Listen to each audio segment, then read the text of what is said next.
Hello guys, this is Deepak and you are watching art study Indian channel. तो चलिए start करते हैं। Subscribe करें हमारे YouTube चैनल को और बेल आइकन को प्रेस करें। वीडियो अच्छा लगे तो लाइक करें। हमने पिछले दो पार्टों में स्वर संधि और व्यंजन संधि को कंप्लीट करा। अब हम इस पार्ट में विसर्ग संधि के बारे में पढ़ेंगे। अगर आप पिछली वीडियो को देखना चाहते हैं तो ऊपर दिए गए आई बटन पर जाकर के दे सकते हैं। तो ज़्यादा समय न लेते हुए वीडियो को स्टार्ट करते हैं।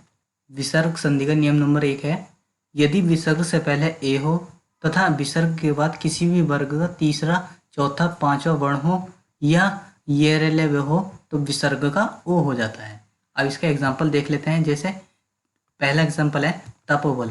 तपोबल का विच्छेद क्या हो गया? तप प्लस बल। और विसर्ग से पहले देख लेते हैं क्या आया है। विसर्ग से पहले ए आया है, यानी कि पै में ए लगने के बाद वो पूरा पै बना है। और विसर्ग के बाद क्या है? पै वर्ग का तीसरा वर्ण आया है। तो क्या हो गया? विसर्ग और बै मिलकर के क्या हो गया? ओ हो गया। सेकंड एग्जाम्पल है पयोधन। पयोधन का विच्छेद क्या हो गया? पय प्लस धन। विसर्ग से पहले क्या आया है? विसर्ग से पहले ए आया है और विसर्ग के बाद कौन सा वर्ण आया है? दै वर्ग का चौथा वर्ण आया है। तो विसर्ग और दै मिलकर के क्या हो गया? ओ हो गया। थर्ड है मनोहर। मनोहर का क्या विच्छेद हो गया? मन प्लस हर। अब इसमें विसर्ग से पहले क्या आया है? ए आया है और विसर्ग के बाद क्या आया है? आया है। तो दोनों को मिलाकर क्या हो गया? ओ हो गया। इसी प्रकार मनोज हो जाएगा मने प्लस जय। इसी प्रकार तजो में हो गया तेज प्लस में। और इसी प्रकार 6 हो गया मनोयोग। मनोयोग का क्या हो गया विच्छेद? मने प्लस योग। विसर्ग से पहले ए आया है और विसर्ग के बाद क्या आया है? ये आया है। विसर्ग और ये मिलकर के क्या हो जाएगा? ओ हो जाएगा। विसर्ग संधि का नियम नंबर 2 है विसर्ग का रे होना। यदि विसर्ग से पहले ए आ को छोड़कर कोई भी स्वर हो तथा विसर्ग के बाद किसी भी वर्ग का तीसरा, चौथा, पांचवा वर्ण हो या ये रेले हो तो विसर्ग का रे हो जाता है। अब इसका एग्जाम्पल देख लेते हैं। फर्स्ट एग्जाम्पल है दुर्जन। दुर्जन का विच्छेद क्या हो गया? दु प्लस जन। इसमें क्या आ गया? विसर्ग से पहले क्या आया है? स्वर आया है। स्वर कौन सा आया है? ऊ आया है, यानी कि छोटा ऊ, यानी कि हस्व स्वर आया है। तो ऊ प्लस जय मिलकर के क्या हो गया? रे। दूसरा क्या है? निर्धन। निर्धन में विसर्ग से पहले क्या आया है? छोटी ई। विसर्ग के बाद क्या आया है? दै वर्ग का चौथा वर्ण। तो क्या हो जाएगा? ई प्लस दै मिलकर के बनाएंगे रे बनाएंगे। थर्ड है दुर्लभ। दुर्लभ में दो प्लस बल। विसर्ग से पहले क्या आया है? ऊ आया है और विसर्ग के बाद पै वर्ग का तीसरा वर्ण आया है। तो क्या हो जाएगा? ऊ प्लस बै मिलकर के क्या बनाएंगे? रे बनाएंगे। इसी प्रकार निराशा हो जाएगा नी प्लस आशा। ई प्लस आ मिलकर के क्या बनेगा? रा बनेगा। पांचवा हो गया दुर्दशा। दुर्दशा का विच्छेद क्या हो गया? दु प्लस दशा। इसमें क्या हो गया? ऊ प्लस दे मिलकर के क्या बनाएंगे? रे बनाएंगे। और इसी प्रकार छठा हो जाएगा दुरात्मा। दु प्लस आत्मा।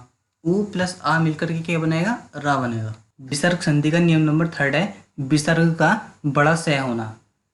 देख लेते हैं इसको। यदि विसर्ग से पहले कोई भी हस्व स्वर हो तथा विसर्ग के बाद च, छ या बड़ा सह हो तो शब्द की संधि करते समय विसर्ग का सह हो जाता है। अब इसका एग्जाम्पल देख लेते हैं। फर्स्ट है निश्चित। निश्चित का विच्छेद क्या हो गया? नी प्लस चित। अब विसर्ग से पहले क्या आया है? ई आया है और विसर्ग के बाद क्या आया है? च आया है। तो ई प्लस च मिलकर क्या बनाएगा? स बनाएंगे। इसी प्रकार सेकंड एग्जाम्पल देख लेते हैं दुशासन। दुशासन का विच्छेद क्या हो गया? दु प्लस शासन। विसर्ग से पहले क्या आया है? ऊ आया है। ऊ के बाद क्या आया है? स आया है। तो दोनों मिलकर के बनाएंगे स बनाएंगे। थर्ड देख लेते हैं निश्चल। निश्चल का विच्छेद क्या हो जाएगा? नी प्लस छल। विसर्ग से पहले क्या आया है? ई आया है और विसर्ग के बाद क्या आया है? छ आया है। तो दोनों मिलकर के क्या हो जाएगा? श हो जाएगा। इसी प्रकार 4 हो जाएगा निश्चय। नी प्लस च। ई प्लस च मिलकर के क्या बनाएंगे? स बनाएंगे। इसी प्रकार 5वां हो जाएगा दुश्चरित। दुश्चरित में विच्छेद क्या हो जाएगा? दु प्लस चरित्र। विसर्ग से पहले क्या आया है? ऊ आया है और विसर्ग के बाद क्या आया है? च आया है। तो मिलकर के दोनों क्या हो जाएगा? स हो जाएगा। इसी प्रकार छठा हो जाएगा हरिश्चंद्र। हरिश्चंद्र का विच्छेद क्या हो जाएगा? हरि प्लस चंद्र। विसर्ग से पहले क्या है? छोटी ई आई है और विसर्ग के बाद क्या है? च आया है। दोनों मिलकर के क्या हो जाएंगे, से हो जाएगा। विसर्ग संधि का नियम नंबर 4 है विसर्ग का से होना। यदि विसर्ग से पहले कोई भी ह्रस्व स्वर हो तथा विसर्ग के बाद कै, खे, टे, ठे, पे, फे हो तो शब्द की संधि करते समय विसर्ग का से हो जाता है। इसमें एक बात ध्यान रखनी है, लेकिन के साथ कभी भी ए नहीं आएगा। यानी कि जब हम इस नियम को फॉलो करेंगे तो इसमें के साथ कभी भी ए नहीं आएगा। अब इसका एग्जाम्पल देख लेते हैं। फर्स्ट एग्जाम्पल है दुष्कर। दुष्कर का विच्छेद क्या हो गया, दू प्लस कर। विसर्ग से पहले क्या आया है, उ आया है, और विसर्ग के बाद क्या आया है, के आया है। उ प्लस के मिलकर के क्या बनाएगा, शय बनाएंगे। सेकंड है निष्कपट। निष्कपट का विच्छेद क्या हो गया, नी प्लस कपट। विसर्ग से पहले क्या आई है, छोटी ई आई है, और विसर्ग के बाद के आया है, तो दोनों मिलकर क्या हो जाएगा, से हो जाएगा। इसी प्रकार थर्ड हो जाएगा निष्ठुर। निष्ठुर का विच्छेद क्या हो गया, नी प्लस ठुर, और विसर्ग से पहले ई आया है और विसर्ग के बाद ठे आया है, तो दोनों मिलकर क्या हो जाएगा, से हो जाएगा। इसी प्रकार फोर हो जाएगा निष्पाप। निष्पाप में विच्छेद क्या हो जाएगा, नी प्लस पाप। विसर्ग से पहले क्या आया है, ई आई है, और विसर्ग के बाद क्या आया है, पे आया है, तो दोनों मिलकर क्या हो जाएगा, से हो जाएगा। इसी प्रकार पांचवा हो जाएगा निष्फल। निष्फल का विच्छेद क्या हो जाएगा, नी प्लस फल। विसर्ग से पहले देख लेते क्या है, ई है, और विसर्ग के बाद फे हो जाएगा, तो दोनों मिलकर क्या हो जाएगा, से। इसी प्रकार छठा हो जाएगा दुष्कर्म। दुष्कर्म का विच्छेद क्या हो गया, दु प्लस कर्म। विसर्ग से पहले क्या आया है, उ आया है, और विसर्ग के बाद क्या आया है, तो दोनों मिलकर क्या हो जाएगा, से हो जाएगा। विसर्ग संधि का नियम नंबर 5 है विसर्ग का छोटा से होना। यदि विसर्ग से पहले कोई भी ह्रस्व स्वर हो तथा विसर्ग के बाद टे, थे, शय, के हो तो शब्द की संधि करते समय विसर्ग का छोटा से हो जाता है। लेकिन एक बात ध्यान रखनी है इसमें, लेकिन इस नियम में के से पहले हमेशा ए ही आएगा, बाकी कोई भी ह्रस्व स्वर नहीं आएगा। अब देख लेते हैं इसके एग्जाम्पल भी। पहला एग्जाम्पल है नमस्कार। नमस्कार का विच्छेद क्या हो गया, नमे प्लस कार, और विसर्ग से पहले देख लेते हैं क्या आया है, ए आया है, और विसर्ग के बाद क्या है, के। तो विसर्ग और के मिलकर क्या बनाएगा, से बनाएंगे। इसी प्रकार सेकंड है पुरस्कार। पुरे प्लस कार। विसर्ग से पहले ए आया है और विसर्ग के बाद क्या आया है, के आया है, तो दोनों मिलकर के बनाएंगे, से बनाएंगे। इसी प्रकार तीसरा हो जाएगा दुस्तर। दुस्तर का विच्छेद क्या हो गया, दू प्लस तर। विसर्ग से पहले क्या है, छोटा उ, और विसर्ग के बाद ते आया है, तो दोनों मिलकर क्या हो जाएगा, छोटा से। इसी प्रकार चौथा हो जाएगा विस्तार। विस्तार का विच्छेद क्या हो गया, बी प्लस तार। विसर्ग से पहले क्या हो गया, ई हो गया, और विसर्ग के बाद तय हो गया, तो दोनों मिलकर क्या हो जाएंगे, से हो जाएगा। इसी प्रकार पांचवा हो जाएगा निसंताप। निसंताप का विच्छेद क्या होगा, नी प्लस संताप। विसर्ग से पहले ई आई है और विसर्ग के बाद से आया है, तो दोनों मिलकर के बनाएंगे छोटा से। इसी प्रकार छठा हो जाएगा दुस्साहस। दुस्साहस का विच्छेद क्या हो गया, दो प्लस साहस। विसर्ग से पहले उ आया है और विसर्ग के बाद से आया है, तो दोनों मिलकर क्या हो जाएंगे, से हो जाएगा।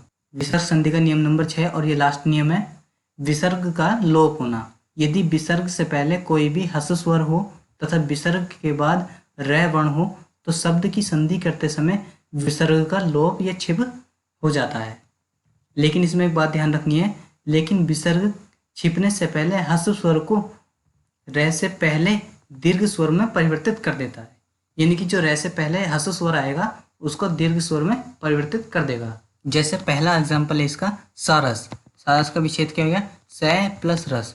विसर्ग से पहले क्या आया है, ए आया है, और विसर्ग के बाद र आया है, तो ए प्लस र मिलकर क्या हो जाएगा, बड़ा आ। यानी कि इस वाले ह्रस्व स्वर को दीर्घ स्वर में परिवर्तित कर दिया। सेकंड है नीरज। नीरज का विच्छेद क्या हो गया, नी प्लस रज। ई प्लस र मिलकर क्या हो जाएगा, बड़ी ई। ह्रस्व स्वर को दीर्घ स्वर में परिवर्तित कर दिया। थर्ड हो जाएगा सीरस। सीरस का क्या हो गया, सी प्लस रस। ई प्लस र मिलकर क्या हो गया, बड़ी ई। इसी प्रकार फोर्थ हो जाएगा निरोग, नी प्लस रोग। इसी प्रकार 5 हो जाएगा नीरस, नी प्लस रस। इसी प्रकार छठा हो जाएगा सूरज, सु प्लस रज। विसर्ग से पहले क्या आया है, छोटा ऊ आया है, और विसर्ग के बाद क्या आया है, रे। तो छोटा ऊ और रे मिलकर क्या हो जाएगा, बड़ा ऊ। यानी कि ह्रस्व स्वर को दीर्घ स्वर में परिवर्तित कर दिया। फ्रेंड्स, यहाँ पर हमारा संधि का टॉपिक समाप्त होता है। अगर आप हमारे तीनों पार्ट की वीडियो को किसी भी एग्जाम से पहले देख करके जाते हैं तो आप संधि के किसी भी क्वेश्चन को गलत नहीं करके आएंगे। आशा करता हूँ फ्रेंड्स आपको वीडियो पसंद आई होगी और आपके लिए काफ़ी हेल्पफुल रही होगी। अगर वीडियो पसंद आई तो लाइक करना ना भूलें।